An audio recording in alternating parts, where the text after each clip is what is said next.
Eh bien salut à toutes et à tous, bienvenue dans ce 26e épisode du Daily Tips, ton rendez-vous quotidien du lundi au vendredi à 11 h. Et aujourd'hui on se retrouve pour notre deuxième épisode de la semaine spéciale dropshipping. Et aujourd'hui on va parler, comme je te l'ai dit hier si tu as vu la vidéo, d'une formule, on va dire, d'une structure de copywriting qui va te permettre de convertir énormément. C'est une structure qui repose sur des biais humains, des biais psychologiques très puissants. Donc c'est une structure qui a fonctionné et qui fonctionnera toujours depuis des dizaines d'années, ça marche, etc. C'est une formule qui ne connaîtra jamais la vieillesse, si tu vois ce que je veux dire. Donc au final, eh bien on va voir ça aujourd'hui. C'est un plan en 6 étapes qui n'est pas forcément très compliqué à appliquer. Pour le coup, ça va évidemment te demander un petit peu d'entraînement. Donc ce que je te conseille, c'est de regarder cette vidéo, de prendre connaissance des étapes et ensuite, eh bien, de t'entraîner à faire des pages de vente, à faire des publicités comme ça, au final pour rien entre guillemets, sur ton ordinateur, d'éventuellement les faire lire à d'autres personnes pour avoir des avis, t'améliorer là-dedans et ensuite appliquer cette technique directement sur ton business, dropshipping, e-commerce, etc. On part de suite, mais juste avant, n'oublie pas de t'abonner à la fin de cette vidéo. Si elle t'a plu, ça m'aidera beaucoup, je te remercie d'avance. Première étape de ce plan en 6 actions, en 6 étapes, ça va être de donner une information choquante ou une information percutante. Donc ça reprend un petit peu le principe d'AIDA qu'on a vu hier. Premièrement, l'objectif ça va être évidemment de choper l'attention de la personne qui va lire ta page de vente, ta pub, etc. Tu t'en doutes bien. Le taux d'attention à peu près c'est à environ 3 secondes sur internet, donc je vais pas te mentir qu'il va falloir être très fort au début pour mettre une bonne claque comme ça et que la personne elle regarde ton contenu, ta pub ou ta page de vente jusqu'à la fin. Donc premièrement, une information choquante. Ça peut être tout ce que tu veux. Ça peut être une stat, genre je vends, hier on a fait la cuisine, qu'est-ce qu'on va faire aujourd'hui? Je vends des canapés, c'est énorme. Le saviez-vous, 95% des gens ont des canapés qui prennent feu. Voilà.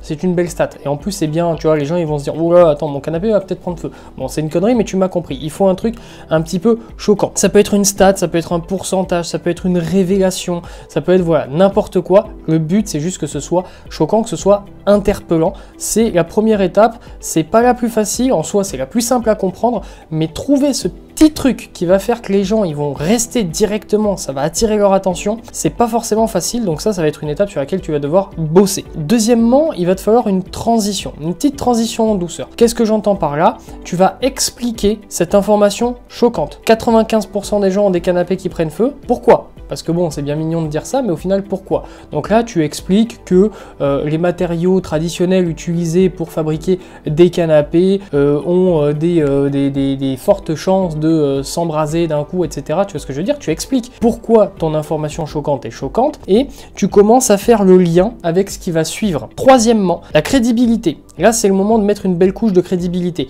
Tu as chopé l'attention de quelqu'un, tu lui as expliqué pourquoi il avait eu cette attention pour ton message. Maintenant, il va falloir être crédible. Qui tu es? Pourquoi tu peux te permettre de dire ça? Si ta boutique, elle vend des canapés, eh bien, qui tu es? Avec qui tu travailles? Quels sont tes fournisseurs? Là, c'est le moment de donner tes arguments, de te vendre personnellement, évidemment, en restant toujours honnête, tu t'inventes pas une vie, on n'est pas là pour raconter des conneries, donc tu dis voilà que pourquoi, eh bien toi tu sais ça, c'est tout simplement parce que pendant 10 ans tu as travaillé dans des magasins de canapés, tu as fait plein de SAV, tu es au courant de cette information, etc. On est quand même en train de garder le sujet de 95% des canapés prennent feu, mais bon c'est énorme.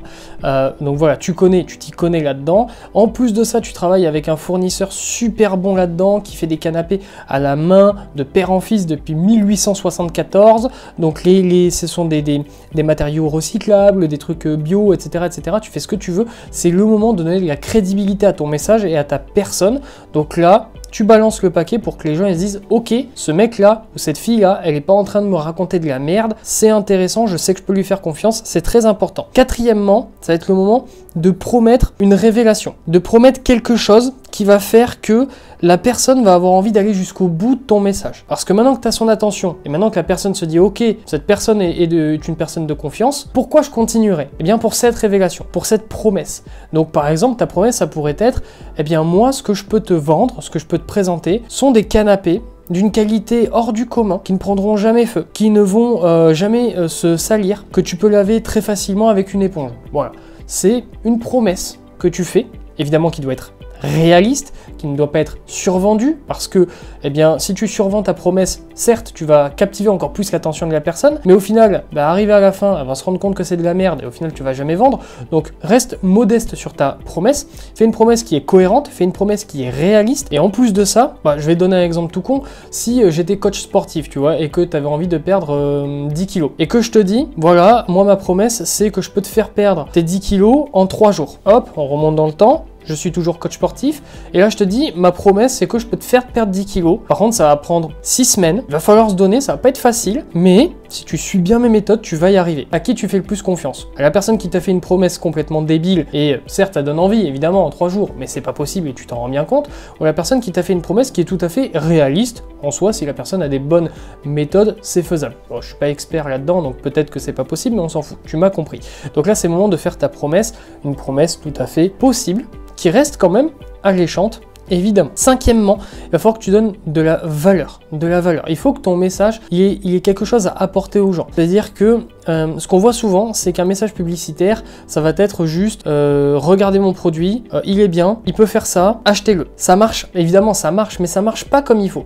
Il faut que tu apportes quelque chose, une valeur. Ça peut être une information super intéressante au final sur les canapés. Tu peux très bien donner une information comme quoi, eh bien, dans certains pays, les canapés sont faits en peau de dauphin. On fait un coucou à tous les dauphins évidemment qui nous regardent et qui ont à présent peur pour leur vie. Tu vois ce que je veux dire? Genre, tu donnes de la valeur. Alors sur un produit physique, c'est pas forcément évident parce que tu ne peux pas donner de conseils, etc.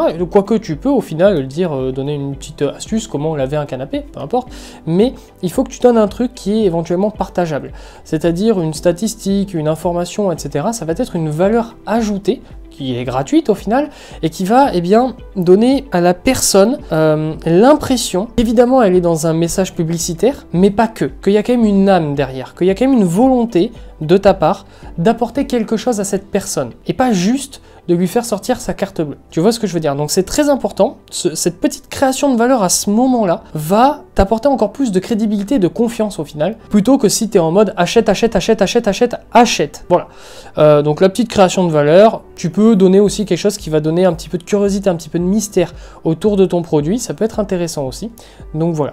Et enfin, sixièmement, c'est le moment de lui dire, maintenant Coco, j'ai un truc à te vendre, et ce que je vais te vendre, c'est de la bonne. Tout ce que je t'ai dit avant, très intéressant, mais si tu veux avoir cette promesse réalisée, si tu veux éviter que ton canapé il prenne feu demain, j'ai un truc à te vendre. Et là, c'est le moment de vendre ton produit, c'est-à-dire de faire ton call to action, donc dire, cliquez ici pour réserver, etc., etc., etc.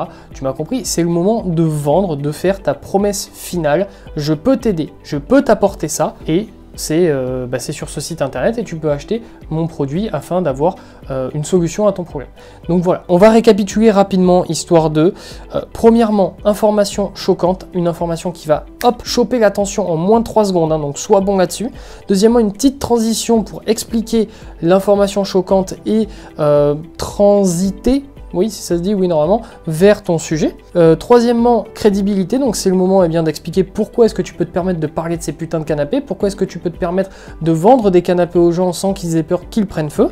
Quatrièmement, tu fais ta petite promesse qui va donner envie à la personne de savoir pourquoi, de savoir comment, de savoir qu'est-ce qu'il y a derrière, d'acheter éventuellement évidemment. Cinquièmement, donner un petit peu de valeur à la personne, c'est très important, histoire que ton message ait quand même un minimum d'âme.